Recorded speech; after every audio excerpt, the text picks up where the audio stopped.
अस्सलाम वालेकुम, welcome and welcome back to my channel. कैसे हैं आप सब लोग? उम्मीद करती हूँ सब ठीक होंगे। आज मैं आई हूँ जद्दा की बलद मार्केट में। ये बहुत रीज़नेबल प्राइस है और ये समझे होल सेल मार्केट है। यहाँ आप जो भी चाहें सब मिल सकता है, सब होल सेल प्राइस में मिलता है। चाहे वो अबाएँ हों, मिक्सीज़ हो, टी शर्ट्स हों, शर्ट्स हों, सब कुछ ईच एंड एवरीथिंग आपको मिलता है रीज़नेबल प्राइस में और होल सेल के प्राइस में मिलता है।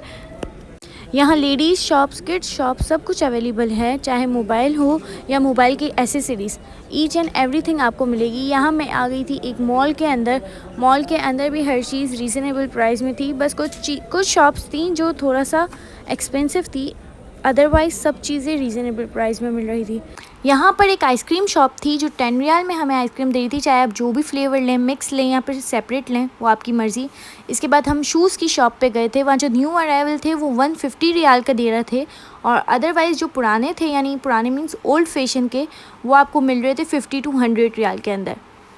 इसके बाद यहाँ परफ्यूम शॉप थी। परफ्यूम शॉप में आप जिस भी तरह की परफ्यूम उन्हें स्मेल करवाएंगे वो सेम टू सेम वैसी ही फ्रेग्रेंस आपको बना के देंगे। वो अपने अंदर इस तरह से एब्जॉर्ब कर देते हैं उस खुशबू को कि सेम टू सेम, चाहे आपकी कोई यादें उस खुशबू से वाबस्ता हों या फिर कोई भी नॉर्मल सी खुशबू, आपको सब खुशबू बना के दे देते हैं, वो भी सिर्फ 100 रियाल के अंदर। इसके बाद हम गए थे कॉफ़ी शॉप में। कॉफ़ी के यहाँ बीन्स भी मिल रहे थे, कॉफ़ी भी मिल रही थी, कॉफ़ी पाउडर भी मिल रहे थे और कॉफ़ी के बहुत सारे प्रोडक्ट्स भी मिल रहे थे, जैसे कि चॉकलेट, ब्रेड, ये सब कुछ मिल रहा था। वहाँ आपको आप जिस भी तरह डार्क कॉफ़ी चाहिए या नॉर्मल कॉफ़ी चाहिए, उसके बीन्स को उसी वक्त आपको पाउडर करके देते हैं और साथ ही साथ अगर आप उसकी कॉफ़ी पीना चाहें तो वो भी बना के देते हैं। अगर आप कॉफ़ी पाउडर लेना चाहते हैं तो उसके अलग अलग चार्जेस थे और अगर आप कॉफ़ी बनवा के पीना चाहते हैं तो वो 50 रियाल के थे। नेक्स्ट स्टॉप था हमारा अबाया शॉप के ऊपर। ये मुझे आइडिया नहीं है लेकिन ये एक ब्रांड था। मैं अरबी इतने ब्रांड्स को नहीं जानती हूँ जो अबाया सेल करते हैं, लेकिन मुझे ये पता था कि ये कोई ब्रांड है क्योंकि यहाँ पे काफ़ी ज़्यादा एक्सपेंसिव अबाए थे और इस तरह की यानी फ़र्स्ट कॉपी सेकंड कॉपी मिलती है मार्केट में और वो इतने एक्सपेंसिव नहीं होते।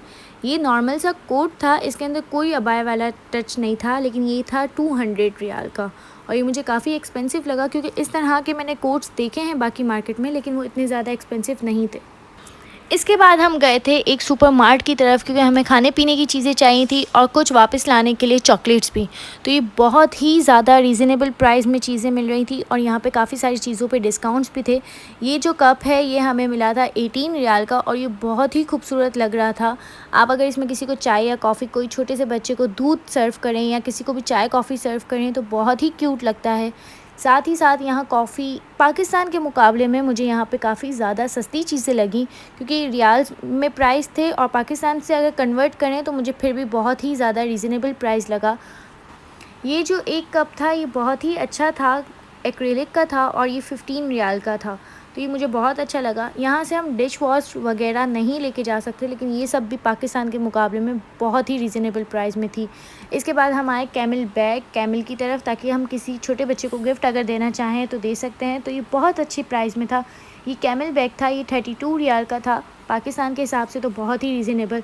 और ये भी कैमल बैग था, ये भी बहुत रीज़नेबल प्राइस में था। ये सिर्फ कैमल था और ये था 35 रियाल का। ये मुझे थोड़ा सा एक्सपेंसिव लगा, अदरवाइज़ जो बैग हैं स्कूल बैग वो बहुत ही रीज़नेबल प्राइस में थे।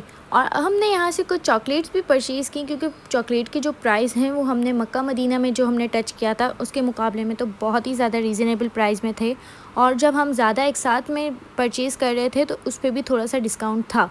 फिर हम आए थे बेकरी आइटम की तरफ। यहाँ केक बहुत ही खूबसूरत डेकोरेट हुए हुए थे और साथ में क्रोसेंट्स और बेकरी चीज़ें जैसे कि पिज़्ज़ा वगैरह, तो हमने कुछ ये परचेज़ की। हमने बलद मार्केट को बस इतना ही एक्सप्लोर किया क्योंकि हम भी थक गए थे और बच्चे भी। तो अब मैं मिलती हूँ आपसे नेक्स्ट व्लॉग में, तब तक के लिए अल्लाह हाफ़िज़।